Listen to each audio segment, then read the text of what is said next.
2:8. 2 Chroniques, chapitre 32, verset 1 à chapitre 33, verset 13. Après ces événements qui démontreront la fidélité d'Ézéchias envers Dieu, Sennacherib, roi d'Assyrie, va envahir le territoire de Juda. Il assigea les villes fortifiées et ordonna d'enforcer les remparts.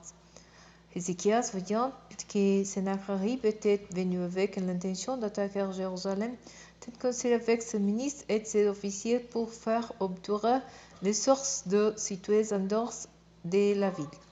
Tous les terrains et beaucoup de gens se rassembleront. Ils boucheront toutes les sources, y compris celles dont l'eau se collait par un canal souterrain. Pourquoi, disent-ils, les rois de Syrie trouveront-ils à leur arrivée de l'eau en abondance? Ensuite, Ézéchias se mit courageusement à reconstruire toute la muraille de la ville, là où elle avait des brèches, et il suréleva les tours. Il a doublé d'une seconde muraille à l'extérieur, renforça les terrasses aménagées pour les sculptures dans la cité de David. Il fit aussi fabriquer une grande quantité d'armes et de boucliers. Enfin, il établit des chefs militaires sous leur armée. Puis il les rassembla autour de lui sur la place près de la porte de la ville pour les encourager. Il leur dit: soyez forts et prenez courage, soyez sans crainte. Ne vous laissez pas effrayer par les rois de Syrie et les troupes nombreuses qui l'accompagnent, car nous avons avec nous quelqu'un de plus puissant que lui. Ces rois n'avaient lui qu'une force humaine, mais nous avons avec nous l'Éternel notre Dieu. Il viendra à notre secours et il combattra pour nous. Alors toute la population fit confiance aux paroles d'Ézéchias, roi de Juda.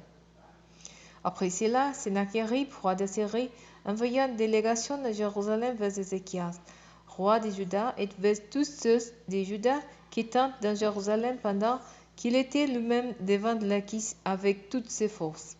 Il leur fit dire: voici ce que déclare Sennacherib, roi d'Assyrie. En quoi placez-vous votre confiance pour que vous restiez ainsi enfermés dans la forteresse de Jérusalem? Ne voyez-vous pas qu'Ézéchias vous trompe pour vous faire mourir de faim et de soif? Quand dit-il? Il dit: l'Éternel, notre Dieu, nous délivrera du roi de Syrie. N'est-ce pas précisément ce Dieu dont Ézéchias a fait disparaître les autres lieux et les autels, et en disant aux habitants de Juda et de Jérusalem de rendre leur culte uniquement devant un seul autel et d'y brûler des parfums? Ne savez-vous pas ce que nous avons fait, moi et mes ancêtres, à tous les peuples des autres espèces? Leurs dieux ont-ils pour délivrer leur peuple de mon emprise? De tous les dieux de ces peuples exterminés par mes ancêtres, quels sont ceux qui ont délivré leur peuple pour que votre Dieu soit capable de vous délivrer? Maintenant, ne vous laissez donc pas tromper par Ézéchias et qu'il ne vous abuse pas de cette manière. Ne vous fiez pas de lui, car aucun Dieu, aucun peuple ni aucun royaume n'a pu délivrer son peuple de moi-même ou de mes ancêtres. Et vos dieux ne vous délivreront pas davantage de mon emprise. Les envoyés de Sennacherib continueront à parler contre l'Éternel Dieu et contre Ézéchias son serviteur. Sennacherib avait aussi écrit des lettres aux agents pour l'Éternel, le Dieu d'Israël, dans lesquelles il les prenait à partie disant: pas plus que les dieux des autres espèces n'ont délivré leur peuple de mon emprise, le Dieu d'Ézéchias ne délivrera son peuple de mon emprise. Les envoyés crieront d'une voix forte en hébreu à l'adresse des habitants de Jérusalem qui étaient sur la muraille, afin de les effrayer et de les terroriser pour pouvoir s'emparer de la ville. Ils parleront du Dieu de Jérusalem comme s'il s'agissait d'un Dieu des peuples païens, simple ouvrage fabriqué par des hommes. Les rois Ézéchias et les prophètes Isaïe, fils d'Amos, se mirent à prier à ce sujet, et ils crierent vers les cieux pour implorer de secours. Alors l'Éternel envoya un ange qui extermina dans le camp du roi de Syrie tous les guerriers valeureux, y compris les généraux et les officiers, si bien que le roi retourna dans son pays tout confus. Un jour, Il pénétra dans le temple de son Dieu, et ses propres fils les assassinèrent d'un coup d'épée. C'est ainsi que l'Éternel délivra Ézéchias et les habitants de Jérusalem de Sennacherib, roi d'Assyrie, et de tout autre ennemi. Il leur accorda la paix sous toutes leurs frontières. Nombreuses furent ceux qui apportèrent à Jérusalem une offrande à l'Éternel et de riches présents pour Ézéchias, roi de Juda. À la suite de ces événements, il acquit un grand prestige aux yeux de tous les autres peuples. À cette époque, Ézéchias tomba très gravement malade. Il pria l'Éternel qui lui donna un signe prodigieux. Mais Ézéchias ne se conduisit pas ensuite d'une manière qui marquait sa reconnaissance pour cela. Au contraire, il devint orgueilleux, il attira la colère de l'Éternel sur lui, sur Juda et sur Jérusalem. Alors Ézéchias s'humilia de son orgueil et les habitants de Jérusalem firent de même, de sorte que l'Éternel ne fit pas éclater sa colère contre eux du vivant Ézéchias. Ézéchias fut grandement comblé de richesses et de gloire. Il se constitua des réserves d'argent, d'or, de pierres précieuses, de parfums et d'aromates, de boucliers et de toutes sortes d'objets précieux. Il fit bâtir des entrepôts pour engranger les récoltes de blé, de vin nouveau et d'huile. Il construisit des étables pour toutes sortes d'animaux domestiques et aménagea des enclos pour ses troupeaux. Il édifia les villes et eut des troupeaux nombreux de petites et de grosses bêtises, car Dieu lui avait donné d'immenses richesses.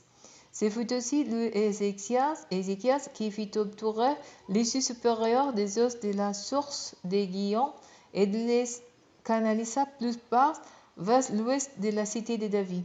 Ainsi, Ézéchias aussi dans toutes ses entreprises. Cependant, lors de la visite des ambassadeurs, des dirigeants babyloniens envoyés pour s'informer sur les prodiges qui avaient eu lieu dans le pays, Dieu l'abandonna à lui-même pour les mettre à l'épreuve et de savoir ce qui était réellement au fond de son cœur. Les autres faits et gestes d'Ézéchias et ses actes de piété sont cités dans la révélation du prophète Isaïe, fils d'Amos, et dans le livre des rois de Juda et d'Israël.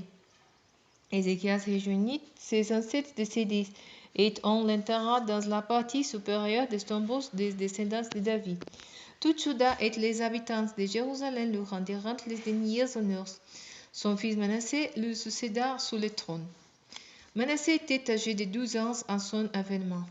Il régna 55 ans à Jérusalem, et fit ce que l'Éternel considère comme mal et s'adonna aux mêmes pratiques abominables que les peuples étrangers dépossédés par l'Éternel en faveur des Israélites.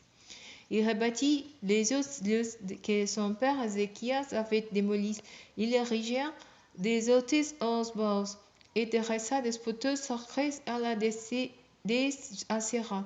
Il se prosterna devant tous les arts du ciel et leur rendit un culte. Il construisit des autels payants dans le temple de l'Éternel, malgré cette parole de l'Éternel. C'est là, Jérusalem, qui j'établirai pour toujours ma présence. Il érigea des autels en l'honneur de tous les astres du ciel dans les 12 parvis du temple de l'Éternel. Il alla même jusqu'à brûler ses fils pour les offrir un sacrifice dans la vallée de Ben Hinnom. Il consultait les augures, les évents et les magiciens. Il installa des gens qui évoquaient les morts et qui prédisaient l'avenir. Il multiplia les actes que l'Éternel considérait comme mauvais, et il l'irrita de cette manière. Il fit tresser dans le temple l'idole et sculptée qu'il avait fabriquée, alors que Dieu avait déclaré à David et à son fils Salomon. C'est dans ce temple et dans Jérusalem que j'ai choisi parmi toutes les tribus d'Israël, que j'établirai pour toujours ma présence. Si les Israélites s'appliquant à obéir à tout ce que je leur ai commandé, à toute la loi, les ordonnances et les articles des droits qu'ils ont reçus par l'intermédiaire des mois, je ne leur ferai plus quitter l'épée que j'ai attribuée à leurs ancêtres. Mais Manassé égara le peuple de Juda et les habitants de Jérusalem, de sorte qu'ils firent encore plus de mal que les peuples étrangers que l'Éternel avait exterminés au profit des Israélites. L'Éternel adressa des avertissements à Manassé et à son peuple, mais ils n'écoutèrent pas. Alors l'Éternel fit venir contre eux les généraux du roi d'Assyrie qui capturèrent Manassé. Ils lui mirent des crochets en l'achèrent avec des chaînes de bronze et les menèrent à Babylone. Lorsqu'il fut dans la détresse, il implora l'Éternel son Dieu et s'humilia profondément devant le Dieu de ses ancêtres. Il les pria et l'Éternel les exauça. Il écouta la supplication et les fit revenir Jérusalem dans son royaume. Ainsi Manassé comprit que l'Éternel seul est Dieu.